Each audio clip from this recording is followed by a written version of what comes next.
Nós estamos de volta. Hoje nós estamos conversando com a Mariane, falando sobre economia, sobre a gestão, o planejamento, como organizar-se dentro da pecuária, com cria, recria, a finalização, ficar de olho nas estações, na sazonalidade.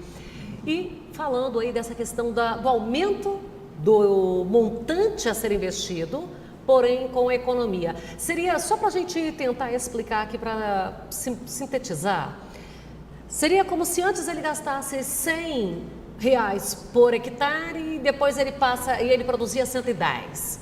Aí ele passa a gastar 150, porém produz 300. Aí essa diluição fica boa, seria por aí? É exatamente isso, eu gasto mais, mas é assim, por mais que o meu custo aumenta, a minha receita, a minha produção aumenta mais do que proporcionalmente. Então, cresci, proporcionalmente falando, bem mais do que os investimentos que eu fiz. Investimentos. Eu acompanhei um produtor lá em Mato Grosso do Sul, o Jerônimo Machado, e ele faz integração lavoura-pecuária. E ele me mostrou um dado muito legal no ano passado, que eu fiz uma palestra no dia de campo dele, que ele mostrou assim, quando ele coloca no pasto, no capim, na área de pecuária, o mesmo montante que ele coloca por hectare de soja, a pecuária dele estava mais competitiva. Então, o que acontece? O produtor de soja, ele gasta muito por hectare, faz parte do pacote tecnológico, isso já está pressuposto na cultura, enfim, ele gasta muito.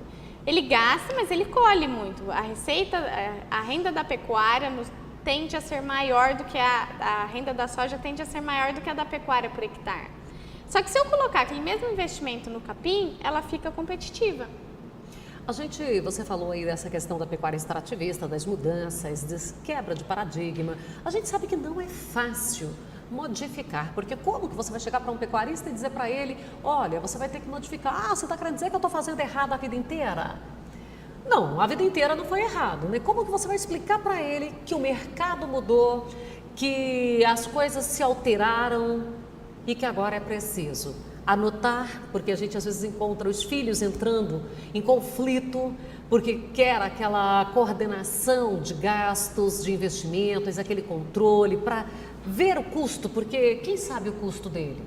Sim, não, o primeiro ponto que eu sempre falo é que o produtor, ele está certo, ele não está errado. Então eu falo que assim, o meu pai e minha mãe têm muito mais razão e muito mais experiência de vida do que eu tenho, né? Então, primeira coisa, e até para os filhos, para quem está fazendo a sucessão para os filhos, escuta o que o seu pai, o que sua mãe já tem de experiência, porque afinal, algum motivo ele tem para estar falando aquilo. O produtor mais tradicional, que investe menos, ele tem uma loja econômica, ele tem uma atividade menos arriscada. Se eu coloco menos, né, o meu risco dessa atividade, quanto menos eu invisto, e no caso da pecuária, ela continua sendo positiva. Então, ela é positiva, ainda que menor do que uma atividade mais intensificada. Mas o risco dele perder aquilo é muito pouco. Porém, é como a gente estava falando, essa lógica do baixo risco fazia muito sentido em outros períodos econômicos. Hoje, para eu manter essa atividade de baixo risco, me dando pouco por hectare, vale mais a pena eu arrendar para um produtor de soja, por exemplo. Aí que vem a necessidade dele mudar. Se ele quer continuar na pecuária, ele tem que mudar. A primeira coisa é o arroz com feijão, é pôr na ponta do lápis o quanto ele gasta, o quanto ele pretende, qual que é o projeto, qual que é esse planejamento que ele quer fazer. E aí ele fazer essas contas, porque na hora que você coloca no papel e vê esses números, a conta de investir e assumir um pouco mais de risco financeiro, ela fecha muito bem. É fácil colocar tudo na ponta do lápis? É fácil saber quanto custa minha arroba? Primeira coisa que eu falo para o produtor é que ele tem que separar a pessoa física da pessoa jurídica. E assim, não que ele precise criar, mas assim, se ele simplesmente tiver a iniciativa, né? Então, a conta da fazenda mistura com a conta da minha família. Abre uma conta no banco específica só para a fazenda e se habitua a usar apenas aquele cartão para a fazenda, por exemplo. Essa é uma primeira iniciativa. Outra, como foi o caso que a gente viu aqui em Jataí da Fazenda Real, achei muito interessante. Um rapaz super jovem, e aí eu perguntei para ele, como que você faz o controle? Ele fez assim, no livro, no caderno. Eu falei assim, como assim? Imaginei que ele jovem, um garotão. Achei que ele usasse um software, algum programa. Ele, não, tudo que eu gasto eu anoto. Aí depois eu somo e faço o fechamento. Funciona. Então, quer dizer, não precisa investimentos. Você fala assim, eu não faço porque eu não tenho programa. Não, não precisa programa. Não. Uma planilha do Excel serve, um aplicativo no celular serve, um caderno serve. Um caderno serve. Então, isso é uma coisa que quando eu faço consultoria de gestão para produtor, a primeira coisa que ele tem que ter junto também é a mão de obra controlando. Porque de um lado você tem os gastos e de outro você vai ter que fazer os controles dos seus indicadores zootécnicos, né? Então, mortalidade, natalidade, pesagem.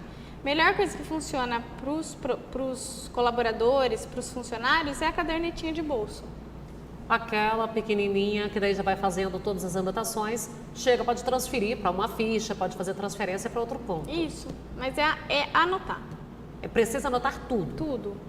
E quando falo em anotar tudo, o que é esse tudo? Eu tenho que anotar peso, eu tenho que anotar idade, eu tenho que anotar uma vermifugação que foi feita, o que é? Sim, para o controle de custo, né, a primeira coisa... o ideal é, você pode ser pragmático, produtor, que nem teve um produtor que me procurou que ele perguntou se ele tinha que controlar a hora-máquina. Se ele não tem controle de nada, ele não precisa chegar no orímetro. Tem alguns produtores que fazem, mas não precisa. Ele pode começar de um modo mais natural. Isso. Então, assim, se ele não anota uma porca, uma peça do trator que quebra e que ele costuma comprar, mas que ele já tenha separado por grupo de custos, os que pesam mais. Então, a questão manejo de pastagem, suplementação em insumos para dieta, mão de obra. Então, esse é um primeiro ponto. Bom, vamos fazer umas alterações aqui rapidinho, que nosso tempo já está quase esgotando. Ela falando de dieta e tudo. Pode ir lá colocar assim, alimentação bovina, né? Alimentação dos bois, alimentação dos animais, para deixar aqueles termos mais familiares. Sim. Manutenção de máquinas, ou oficina, ele pode usar esses termos. Sim, ele pode separar por grandes grupos.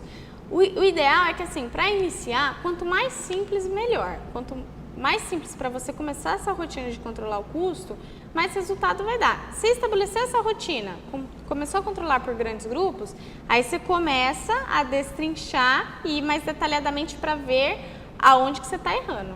Porque às vezes você está gastando mais do que o seu vizinho numa determinada coisa e se você não anota, você não vê. Os vizinhos. Contribuir, compartilhar informações, escutar o vizinho, participar de dias de campo, palestras. Qual que é a relevância disso para eu ficar cada vez melhor? Dia de campo eu acho que é uma das coisas que dá mais resultado em difusão de tecnologia. Então, na economia a gente tem uma teoria que chama economia das redes, que mostra que quando um produtor num determinado lugar, ele inova, ele tem um efeito na vizinhança muito positivo. E o dia de campo é muito positivo para isso. Eu não preciso copiar, eu não preciso fazer como o meu vizinho está fazendo, mas tem alguma coisa dele que vai servir para melhorar minha propriedade. E também pode ter alguma coisa dele para eu não fazer porque já deu errado? Também, aprendizado. Porque também o simples fato de não fazer já pode contribuir. Já te contribui. Ou mesmo assim, para que você vai dar o mesmo tropeção? Então, um dos desafios hoje do meio rural é mão de obra. Então, às vezes você vai lá e fala assim, minha mão de obra enroscou aqui, aqui, aqui. Nesses pontos, entendeu? Então... A qualidade profissional ali da assistência técnica, como que ele pode fazer? Porque às vezes eu não tenho condição de manter um veterinário na minha propriedade, eu não tenho condição de manter um zootecnista na minha propriedade. Quais são as alternativas que ele pode ter para diluir esses gastos? Depende muito do tamanho dele. Produtores médios e grandes, geralmente as indústrias de insumos, elas também fornecem não apenas o produto, né, mas elas fornecem a solução. Uhum. Então, elas já vêm com um apoio da mão de obra, da assistência técnica para esse produtor. Pequeno produtor, eu falo que o ideal é ele buscar o que existe na cidade de sindicato, de curso, o próprio Senar. Né? Cooperativas. Então, essa é para o pequeno produtor, isso funciona muito bem.